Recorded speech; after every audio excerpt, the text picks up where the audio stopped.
नेहा, आज तुम काम पर मत चलो, तुम आज घर पर आराम कर लो। क्यों? मैं क्यों आराम करूं? क्या मैं आपके साथ काम नहीं कर सकती, या फिर आप मुझे काम पर ले जाना ही नहीं चाहते जो मैं घर पे आराम करूं? नेहा, ये तुम कैसी बातें कर रही हो? मैं भला तुम्हें अपने साथ काम पर क्यों नहीं ले जाऊंगा जो तुम ऐसी बातें कर रही हो? देखो नेहा, मैं तो इसलिए तुम्हें आराम करने को कह रहा हूँ क्योंकि ना ही तो तुमने पहले कभी मेहनत मजदूरी की है और ना ही तुम अब कर पाओगी, इसलिए तुम घर पर आराम करो। बात तो सही है आपकी कि मैंने कभी मेहनत मजदूरी नहीं की, लेकिन इसका मतलब ये नहीं है कि मैं काम नहीं कर पाऊंगी और थक जाऊंगी। मैं आपकी पत्नी हूँ, आपका साथ देना मेरा कर्तव्य है, इसलिए अब आप जल्दी से काम पर चलो, नहीं तो लेट हो जाएंगे। ठीक है, अगर तुम आराम करना नहीं चाहती हो तो कोई बात नहीं, चलो चलते हैं।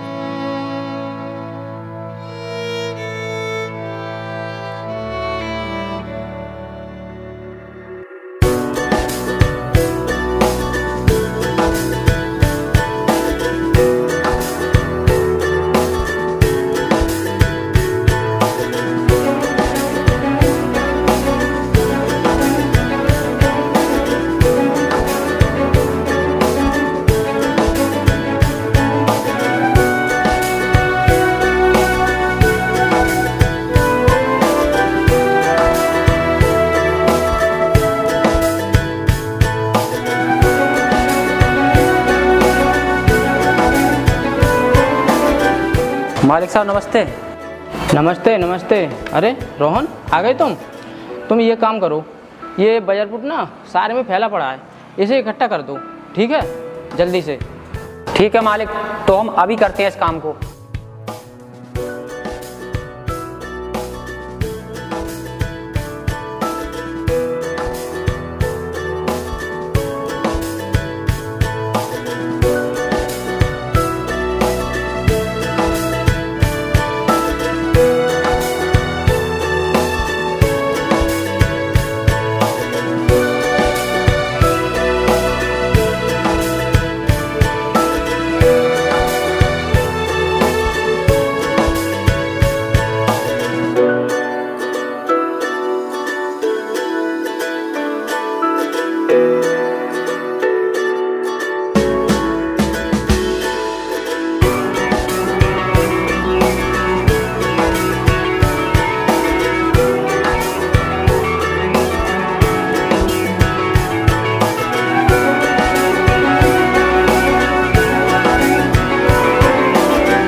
अब मैं बताऊंगा उस गौतम के बच्चे को कि वो अपनी पत्नी को अफसर कैसे बनाएगा। उसने हमसे पंगा लिया है, उसको पता नहीं कि हमसे पंगा लेना कितना भारी पड़ेगा। अब मैं ऐसा जाल फेंकूंगा कि उसकी सारी जिंदगी बर्बाद कर दूंगा।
किरण, नमस्ते।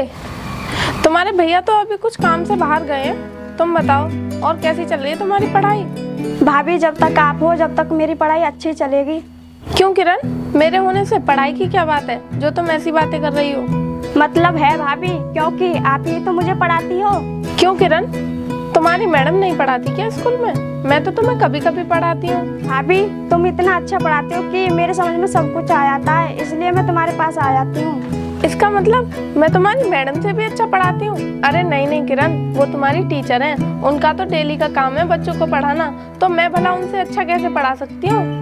भाभी, मैं सही कह रही हूँ, तुम मैडम से भी अच्छा पढ़ाती हो। अरे नहीं किरण, ऐसी कोई बात नहीं है। टीचर तो टीचर ही होते हैं। अगर तुम्हें मुझसे पढ़ना इतना अच्छा लगता है तो तुम मेरे घर आ जाया करो, मैं तुम्हें डेली पढ़ा दिया करूँगी। ठीक है भाभी, मैं आपके पास डेली आया करूँगी पढ़ने। ठीक है किरण, आओ बैठो, निकालो अपनी कॉपी किताब।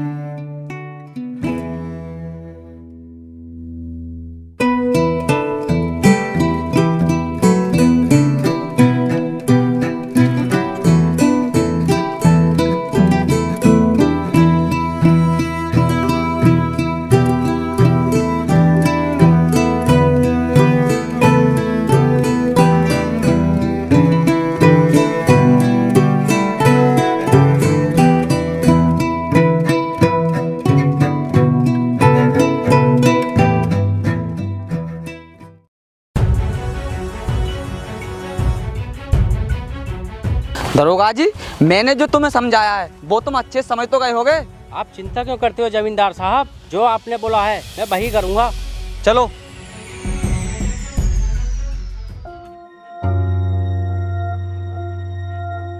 ठीक है भाभी, मैं चलती हूँ। ठीक है किरण, कल से जल्दी आ जाया करना।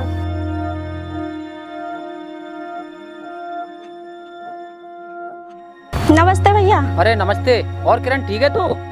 हाँ।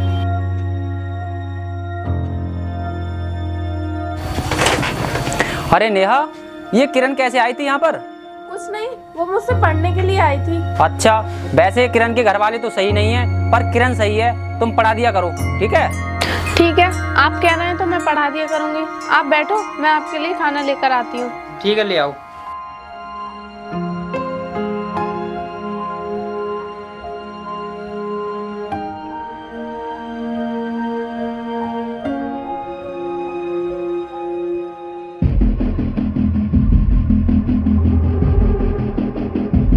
रोहन, रोहन, घर पे है क्या? बाहर निकल गया। अरे रुकिए, कहाँ जा रहे हो? मैं खाना ले आई, खाना तो खा लीजिए। मैं खाना बाद में खा लूंगा, मुझे जमींदार साहब चिल्ला रहे हैं, पहले उनसे बात कर लूं। तुम खाना अंदर रखाओ।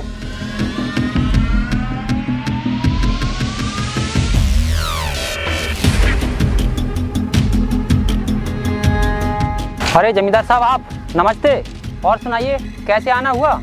कैसे आना हुआ? पूछ तो तू ऐसे रहा है जैसे कि तू कुछ जानता ही नहीं है, मासूम बच्चा है। जमींदार साहब, मैं आपकी बात को समझ नहीं पा रहा हूँ, इसीलिए आप साफ साफ बताइए क्या बात है। तुझे ये बात मैं नहीं बताऊंगा, दरोगा जी बताएंगे कि क्या बात है। दरोगा जी, समझाओ इसे। ठीक है, तो सुन, जो जमींदार साहब का जो शिव मंदिर है उसमें चोरी हुई है, इसी की तलाश में हम तेरे पास आए हैं। हाँ, उस मंदिर में से गहने जेवरात सारे चोरी हो गए हैं, इसीलिए दरोगा जी तेरे घर की तलाशी लेना चाहते हैं।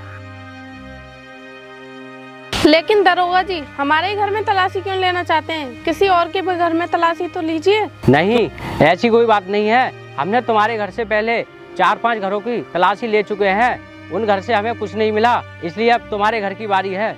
देखिए सर, आप हमारे घर की तलाशी ले सकते हो, हमें इससे कोई ऐतराज नहीं है, लेकिन आप हमें एक बात बताइए, आपने गांव में सारे घरों की तलाशी क्यों नहीं ली? सिर्फ कुछ ही घरों की तलाशी क्यों ली है? आपको तो पूरे गांव की तलाशी लेनी चाहिए, तभी तो आप चोर को पकड़ पाएंगे। तू ये बात हमें मत सिखा, हमें कहाँ तलाशी लेनी है कहाँ नहीं लेनी है। हम जो भी काम कर रहे हैं कानून के अनुसार कर रहे हैं, और तुम कानून के कार्य में दखल अंदाजी मत करो, नहीं तो तुम्हारे लिए अच्छा नहीं होगा। चुपचाप अपने घर की तलाशी लेने दो। सर, हम कानून के कार्य में दखलंदाजी क्यों करेंगे, बल्कि हम तो कानून का साथ देंगे, हम कोई गुनहगार नहीं है। आप हमारे घर की आराम से तलाशी ले सकते हो। दरोगा जी, जाओ इनके घर की अच्छे से तलाशी लेना, जाओ। ठीक है। जमींदार साहब, आप बैठिए। और हाँ जमींदार साहब, आप तो मुझे अच्छे से जानते हैं कि मैं चुरा कर या लूट कर खाने वालों में से नहीं हूँ। मैं सिर्फ अपनी मेहनत से कमा कर खाने वालों में से हूँ। फिर भी आप मेरे घर की तलाशी लेने आ गए। मैं जानता हूँ कि तू शरीफ आदमी है, लेकिन इसमें मैं कुछ नहीं कर सकता क्योंकि कानून सब अपनी तरीके से काम करता है, तो उसे करने दो। ठीक है जमींदार साहब, लेने दो मेरे घर की तलाशी, देखता हूँ मैं भी क्या मिलता है मेरे घर में।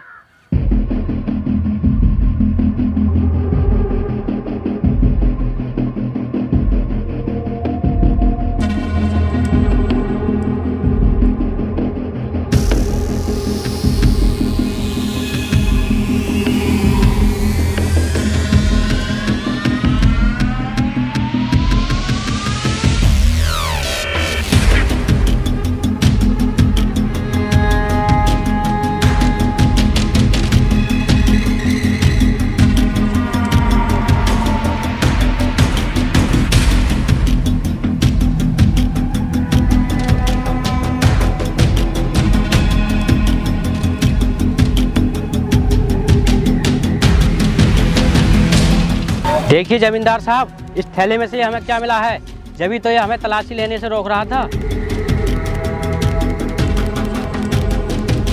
इसका मतलब हमारा शक सही निकला। साहब कौन से शक की बात कर रहे हो और कैसे शक की, हमें बताइए तो सही। हाँ साहब, आप हमें बताओ तो सही कि आप हम पर किस बात का शक कर रहे हैं। ठीक है, तो मैं तुझे अभी बताता हूँ मुझे किस बात का शक है। ये देख, ये गहने मुझे तेरे घर से मिले हैं, यह है पक्का सबूत। अब पता चल गया कि हमने तुम पर शक क्यों किया था, क्योंकि ये वही गहने हैं जो मंदिर से चोरी हुए थे। और ये बताओ बाकी के गहने कहाँ पर हैं? जमींदार साहब, ये बात तो ये दोनों ही बताएंगे कि बाकी के गहने इन्होंने कहाँ छुपा रखे हैं। ये कहाँ छुपा रखे हैं गहने? साहब गहने छुपाने की बात तो बहुत दूर की बात है, हमें तो ये भी नहीं पता कि ये मंदिर के गहने हमारे घर में कहाँ से आ गए। अबे आएंगे कहाँ से? तू लाया होगा ये गहने मंदिर से चुरा कर, तभी तेरे घर पर मिले हैं। जमींदार साहब मैं सच कह रहा हूँ, हमें बिल्कुल भी नहीं पता कि ये गहने हमारे घर में कहाँ से आए। और आपको तो अच्छे से पता है कि हम गरीब जरूर हैं पर चोर नहीं। हाँ जमींदार साहब, मेरे पति बिल्कुल सच कह रहे हैं। हमें वाकई इस बारे में कोई जानकारी नहीं है कि मंदिर के गहने हमारे घर में कहाँ से आए। देखो, ये गहने तुम लोगों के घर से ही बरामद हुए हैं, इसका मतलब साफ है कि चोरी तुम लोगों ने ही की है। नहीं साहब, हम चोर नहीं हैं और ना ही हमने चोरी की, इसलिए आप हम पर झूठा आरोप मत लगाइए साहब। साहब हम भीख मांगकर अपना पेट भर सकते हैं, मगर भगवान के घर में चोरी कभी नहीं कर सकते। हाँ साहब, हम भूखे प्यासे रह लेंगे लेकिन मंदिर में चोरी कभी नहीं करेंगे, क्योंकि मंदिर में चोरी करना पाप नहीं महापाप होता है और हम किसी भी कीमत पर इस पाप के भागीदार नहीं बन सकते। इसीलिए दरोगा जी आप अच्छे से छानबीन कीजिए कि चोर कौन है कौन नहीं। हम अच्छे से छानबीन कर ही तुम्हारे पास आए हैं। चलो दोनों। अरे साहब रुकिए तो, सुनिए, हम लोग चोर नहीं हैं। क्या बोली तू? चोर नहीं है? तो फिर ये गहने क्या तेरे घर में मैंने ला रख दिए या इस दरोगे ने रख दिए लाकर? तुम दोनों ही चोर हो, चलो हमारे साथ। अब जमींदार साहब रुकिए, मैं आपके आगे हाथ जोड़ता हूँ, मेरी पत्नी को छोड़ दीजिए और मुझे ले चलिए, क्योंकि अगर मेरी पत्नी जेल चलेगी तो हमारी बहुत ज़्यादा बदनामी होगी। इसीलिए मैं आपके आगे हाथ जोड़ता हूँ। अगर तुझे बदनामी का इतना ही डर है और तू ये चाहता है कि तेरी पत्नी तेरे साथ जेल ना जाए, तो तुझे सबके सामने ये कबूल करना होगा कि तूने ही मंदिर में चोरी की थी। ठीक है जमींदार साहब, मैं सबके सामने कबूल कर लूंगा कि मंदिर में चोरी मैंने ही की है। चल तो हमारे साथ अब। नहीं साहब, मैं आपके आगे हाथ जोड़ती हूँ, मेरे पति को मत ले जाइए साहब। साहब मेरे पति चोर नहीं है साहब।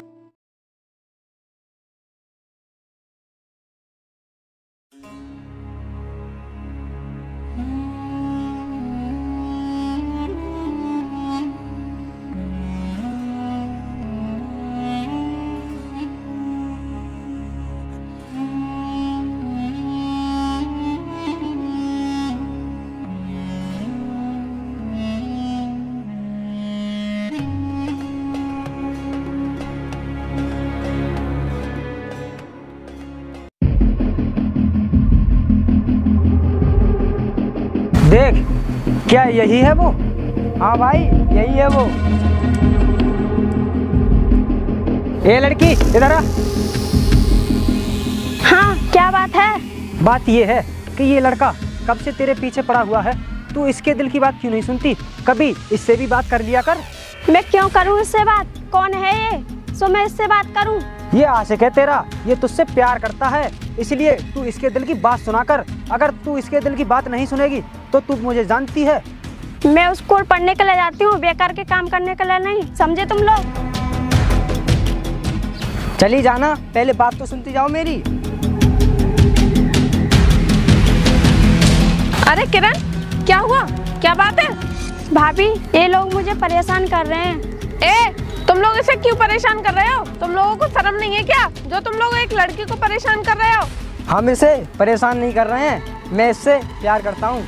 अभी तेरी उम्र प्यार करने की नहीं, पढ़ाई लिखाई करने की है, समझा? इसलिए पढ़ाई लिखाई करो, अपना टाइम ऐसे ही बर्बाद मत करो। और तुम्हारे माता पिता तुम्हारी पढ़ाई में इतना पैसा खर्च कर रहे हैं, तुम्हें पता भी है वो पैसा कितनी मेहनत से कमाया जाता है? पैसा मेहनत से कमाया जाता है, ये तो सभी को पता है, लेकिन तू हमारा टाइम खराब क्यों कर रही है? अगर ये प्यार की बात करना चाहते हैं तो इन्हें करने देना, तू रोकने वाली कौन होती है? मैं इसकी भाभी हूँ, समझा? अब पता चला तुझे मैं कौन हूँ इसकी। चलो किरण।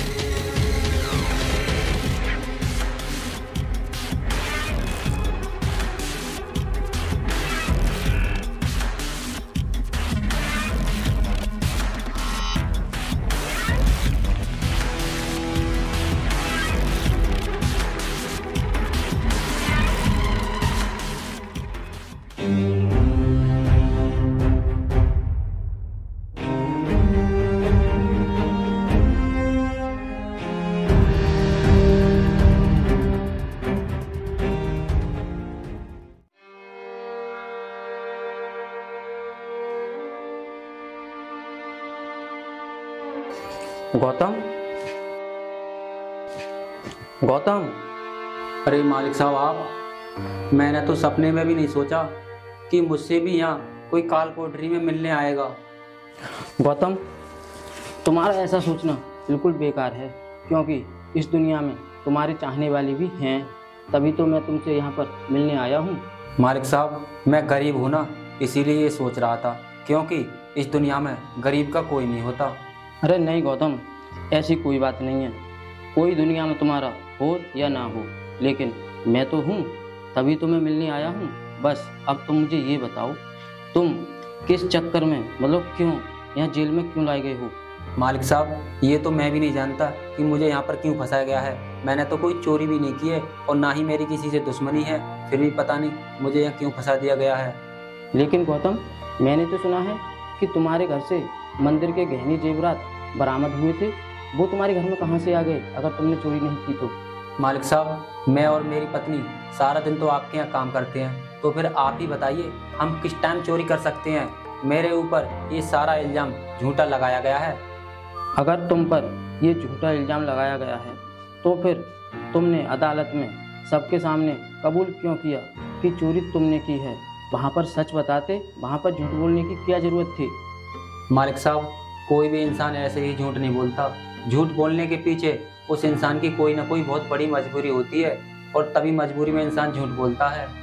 गौतम, तुम्हारी बात सही है, लेकिन मुझे तुम ये बताओ, तुम्हारी क्या मजबूरी थी जिसके कारण तुम्हें झूठ बोलना पड़ा? मुझे अपनी मजबूरी बताओ।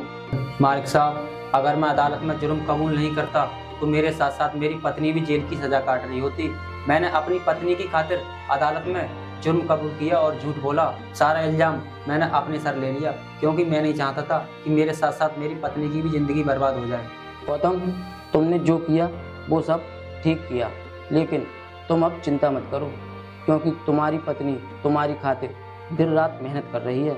वो दिन में मेरे यहाँ पर काम करती है और रात को मेहनत से पढ़ाई करती है, ताकि वो एक अफसर बन जाए और तुम्हें बेगुनाह साबित करके जेल से बाहर निकाल सके। मालिक साहब, आपका बहुत बहुत धन्यवाद करता हूँ जो कि आप मुझसे जेल में मिलने आए, लेकिन आपसे एक गुजारिश है मेरी कि मेरी पत्नी की आप हमेशा मदद करते रहना जब तक मैं बाहर जेल से ना निकलूँ। गौतम, तुम चिंता मत करो, मैं तुम्हारी पत्नी की पूरी मदद करूँगा जब तक कि तुम जेल से बाहर नहीं आ जाते, ठीक है? अब मैं चलता हूँ।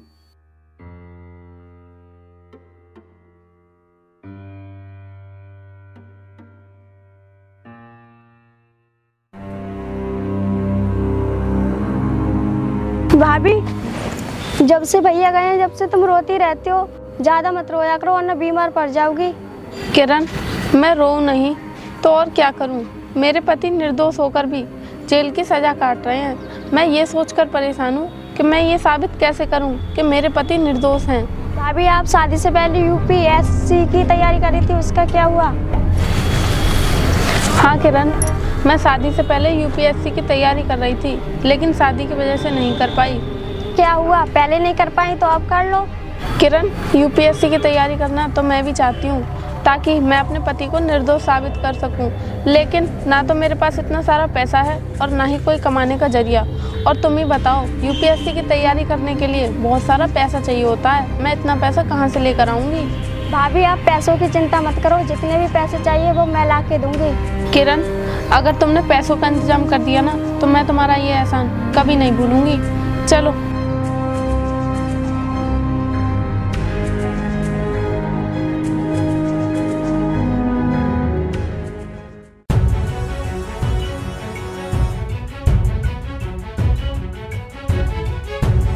अबे यार, ये दरोगा अभी तक आया क्यों नहीं? बस भाई, आने वाला ही होगा, टाइम तो यही बताया था उसने।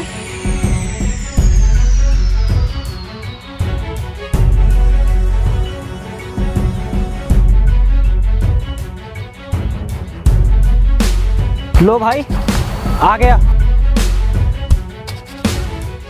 जमींदार साहब नमस्ते। कैसे याद किया मुझे? क्या कोई और काम था?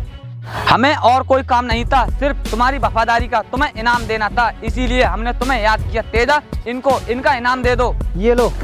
और सुनो दरोगा जी साहब, इसमें इतना पैसा है कि आपने अपने जीवन में कभी देखा नहीं होगा। ठीक है जमींदार साहब, अगर मेरे लिए कोई और काम हो तो मुझे बताना। काम क्या? उस रोहन को जेल से निकलने मत देना, बस इतना कर देना, उसकी जमानत किसी भी कीमत पर हो ना जाए। ठीक है जमींदार साहब, जैसा आप कहोगे वैसा ही होगा। तो अब मैं चलता हूँ, नमस्ते।